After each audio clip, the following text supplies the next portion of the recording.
Craig called it a transformational investment in intelligent support automation.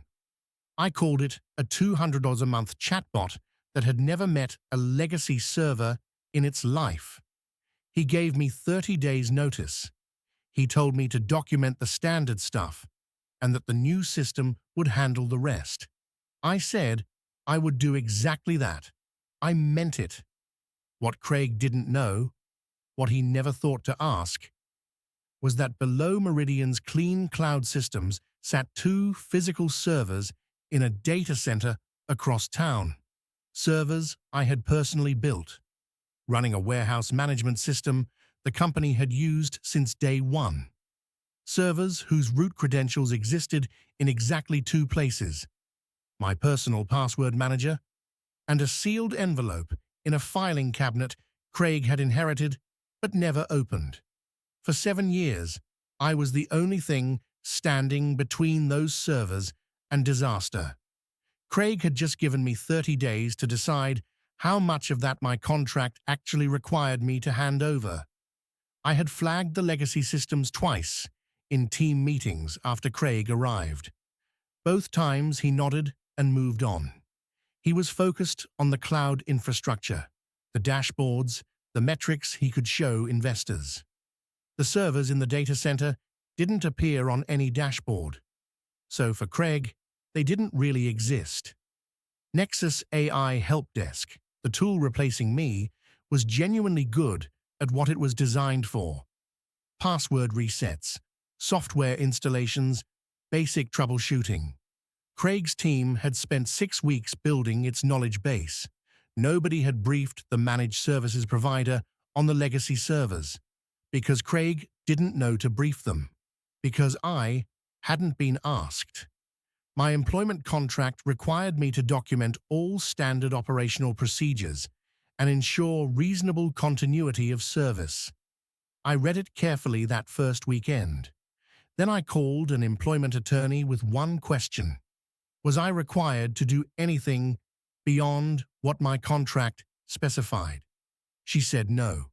I documented everything the contract covered, thoroughly, accurately, every cloud system, every process, every ticket workflow.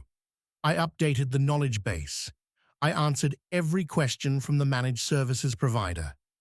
I did not mention the servers. Craig had not asked about the servers. He had told me to document the standard stuff. Those servers were not standard. I knew exactly when it would happen. End of month. The warehouse management system ran its reconciliation reports at 2 a.m. on the 28th. Those reports fed into billing. Billing fed into accounts receivable. The chain was quiet and invisible until it wasn't. I sent Craig a comprehensive handover email on my last day. Everything the contract required, clearly laid out. I cleared my corporate accounts, returned my laptop, accepted my 12-week severance. Then I drove home, updated my resume, and reached out to some contacts about contract work. I did not delete anything. I did not block anything. I did not change a single credential. The servers were running exactly as they always had. I slept well. I waited for the 28th. The reconciliation run failed at 1:47 a.m. A security policy Craig's team had applied to all systems the previous week automatically rotated a service account. Nobody had excluded the legacy server because nobody knew it existed as a separate authentication domain. The account locked out. The warehouse management system hung. No report generated. By 9 a.m., 3 warehouse managers had filed tickets. Nexus AI Help Desk diagnosed the issue as a network connectivity problem, incorrect, and suggested restarting the workstations. They restarted their workstations. Nothing changed. By 1 p.m., the operations director had called Craig to say end-of-month billing was stalled. The managed services provider spent 2 hours looking for a problem in the wrong place. At 2:15 p.m., Craig called my cell. I watched his name on the screen. I let it go to voicemail.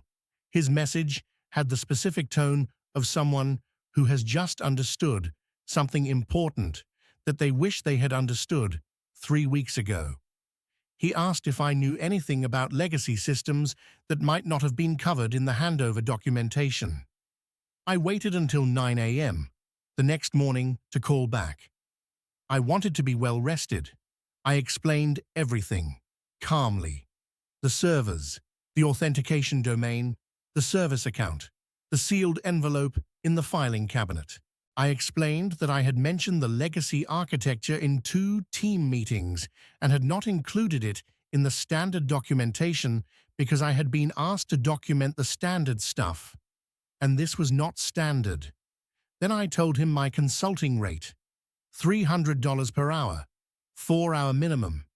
He authorized it before the call ended. I billed 22 hours. The total came to $6,600, almost exactly the amount Craig had cut from my severance offer, citing budget constraints. I did not mention this to him. I did nothing wrong. By every legal and professional standard, I was completely clean. I documented what my contract required.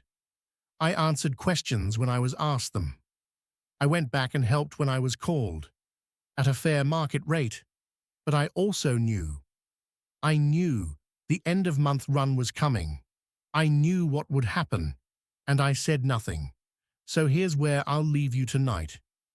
If you were in my position, if you had the knowledge, if your contract didn't require you to share it, would you have volunteered it anyway, to someone who had never valued it? Or would you have done exactly what I did, and let the system teach the lesson that no meeting room ever could? Tell me in the comments.